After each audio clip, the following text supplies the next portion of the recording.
ഒരു സ്ത്രീയുടെ അല്ലെങ്കിൽ ഒരു മാനം അല്ലെങ്കിൽ ഒരു അതിജീവതയുടെ ഒരു നീതി കിട്ടണമെങ്കിൽ ഈ സർക്കാരിന് ഓപ്പോസിറ്റ് ആയിട്ടുള്ള ഒരു പാർട്ടിയിലായിരിക്കണം ആ പ്രതി ഉണ്ടാവേണ്ടത്. അല്ലെങ്കിൽ ഇതുപോലെ വേടനെ പോലെ ജാതി രാഷ്ട്രീയം പറയുന്നവരെ മുറുകെ പിടിക്കുന്ന രീതിയിലാണ് ഇപ്പൊ സർക്കാർ പോകുന്നത്. തീർച്ചയായിട്ടും. അപ്പോൾ അങ്ങനെ നോക്കുകയാണെങ്കിൽ ഒരു സ്ത്രീക്ക് നീതി കിട്ടണമെങ്കിൽ സർക്കാരിന് എതിരെയുള്ളൊരു പ്രതിക്ക് മാത്രമേ നീതി കിട്ടും തോന്നുന്നുണ്ടോ? ഇപ്പൊ മാങ്കൂട്ടത്തിന്റെ കേസ് എടുത്താലും അങ്ങനെ തന്നെയാണ്. അതെ, പക്ഷെ ആ കേസും എന്താ പറ്റിയത്, ദുർബലപ്പെട്ടു പോയില്ലേ? പ്രോപ്പറായിട്ട് വന്നു കഴിഞ്ഞാൽ ഇൻവെസ്റ്റിഗേഷൻ പ്രോപ്പറായിട്ട് നടന്ന് എവിഡൻസ് എടുത്ത് കോടതിയിൽ ഹാജരാക്കി കേസും പ്രോപ്പറായി വന്നിരുന്നു എങ്കിൽ ഈ പ്രശ്നങ്ങൾ വരുമായിരുന്നോ? പ്രോസിക്യൂഷൻ പരാജയപ്പെടുകയാണ് ചെയ്യുന്നത്. ഇങ്ങനെ പ്രോസിക്യൂഷൻ പരാജയങ്ങൾ ഏറ്റുവാങ്ങിച്ചുകൊണ്ടിരിക്കുകയാണ് ചെയ്യുന്നത്. എന്നിട്ട് ഞങ്ങൾ അപ്പീൽ പോവുകയാണെന്ന് പറയുന്നതിനകത്ത് ഒരു കാര്യമില്ല. അവസാനം ഇപ്പം എന്താ പറഞ്ഞത്, ക്രിസ്മസ് വെക്കേഷൻ കഴിഞ്ഞിട്ട് അപ്പീൽ കേൾക്കാന്നാ പറഞ്ഞത്.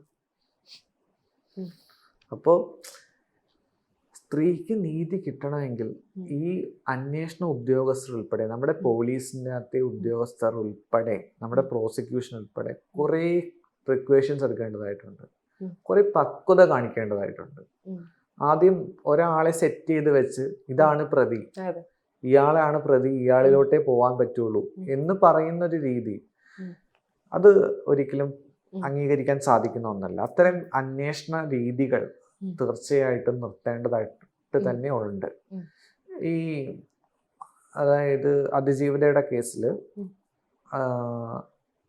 ഒന്നാം പ്രതി എട്ടാം പ്രതിക്ക് അയച്ച ഇതാണല്ലോ, അതായത് ലെറ്ററാണ് എല്ലാവരും പറയുന്നത് ആ ലെറ്റർ അയാൾ അയച്ചല്ലോ എന്നാണ്. Dhara Singh versus state of Assam എന്നൊരു കേസുണ്ട്.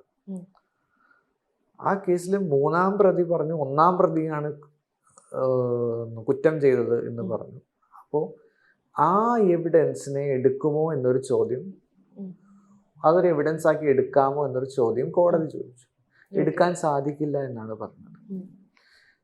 ആദ്യം മനസ്സിലാക്കുക, എവിഡൻസുകളുണ്ട് ഇവിടെ,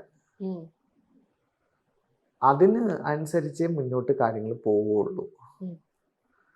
അപ്പൊ പ്രോസിക്യൂഷൻ പിന്നെ നമ്മുടെ അന്വേഷണ ഉദ്യോഗസ്ഥരും കുറച്ച്, അവർക്ക് അന്വേഷിക്കാൻ അറിയാം. അവർ കുറേ, അതായത് നമ്മുടെ കേരള പോലീസ് എന്ന് പറഞ്ഞാൽ കുറേ കാര്യങ്ങൾ ചെയ്തിട്ടുള്ള പൊന്തൂലുള്ള പോലീസാണ്. അവരവരുടെ പഴയ സ്റ്റാൻഡിലേക്ക് വരട്ടെ. അവർ വരുന്നില്ല. ഞാൻ പറയില്ലേ, എനിക്ക് നിങ്ങളുടെ ആ ഒരു ഓജസ്സും തേജസ്സും ഉള്ള ഗംഗയെ കിട്ടിയാൽ മതി എന്ന് പറയുന്ന പോലെ ആ ഓജസ്സും തേജസ്സും ഉള്ള ആ ഒരു എന്താ പറയുക മൃദുഭാവി ദൃഢകൃത്യമുള്ള പോലീസുകാർ വരണം.